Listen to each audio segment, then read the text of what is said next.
আজকে জগন্নাথ দেবের মালপোয়া বানাবো। তার জন্য এতে হচ্ছে পাকা কলা, সুজি আর ময়দা।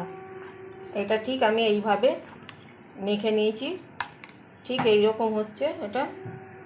এবার আমার তেলটা গরম হয়ে গেছে, আমি তেলে দিয়ে দেবো। তেলটা গরম হয়ে গেছে, এবার দেখুন এগুলো ছাড়ছি।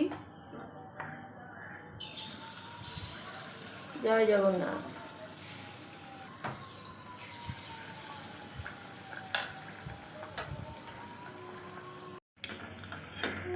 বড়াটা আমার ভাজা হয়ে গেছে, তুলে নিচ্ছি।